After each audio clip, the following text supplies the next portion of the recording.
Il y a quelque temps, je vous ai parlé de la légende du serpent de mer.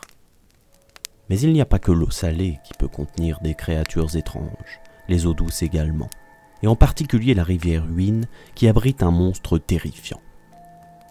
Éteignez vos lumières et donnez-moi 5 minutes pour vous en apprendre davantage sur la velue. La velue, parfois appelée Peluda, est un monstre étrange, puisque s'il vit en milieu aquatique, il crache également du feu. Son habitat est la rivière Huine, qui prend sa source à La Perrière, dans l'Orne, passe par Nogent-le-Rotrou, La Ferté-Bernard et continue jusqu'à confluer avec la Sarthe au Mans. Il s'agit donc d'une rivière particulièrement étendue, propice à offrir un large habitat à un monstre tel que la velue. Parce que la velue a besoin de place.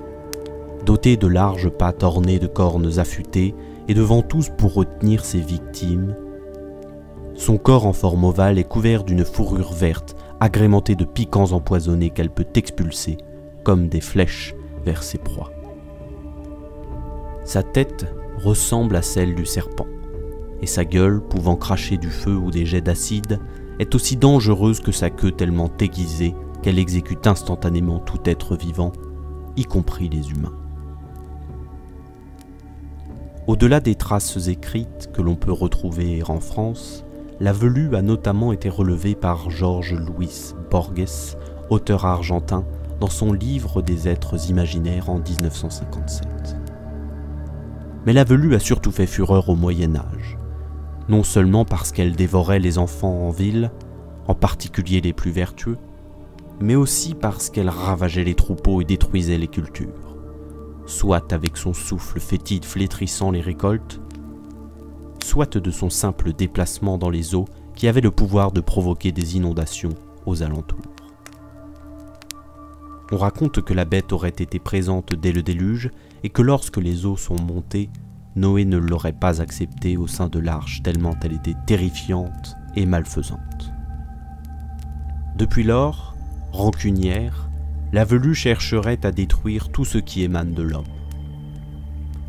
Elle est très résistante et son corps est impénétrable par toute arme. Mais il paraît que son point faible est situé au niveau de sa queue.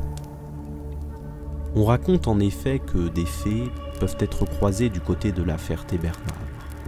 Or, un jour, alors que la velue avait commis l'imprudence d'emporter la dulcinée d'un proche chevalier, celui-ci ne recula pas devant le défi et suivit le monstre. Alors que le chevalier approchait du repère pour abréger la vie de la bête, des fées firent leur apparition et lui remirent une épée magique. À cette occasion, les fées lui révélèrent le seul point vulnérable de la velue, sa queue. Il ne fallut pas davantage pour le chevalier qui poursuivit son chemin, sauta sur la bête et sectionna la queue de la velue à l'aide de sa lame enchantée. La bête tomba dans les profondeurs de la rivière et plus personne ne la revit depuis. Nous n'en savons pas beaucoup plus sur cette bête qui reste très mystérieuse, bien qu'elle se rapproche de la tarasque, que nous évoquerons dans une autre vidéo.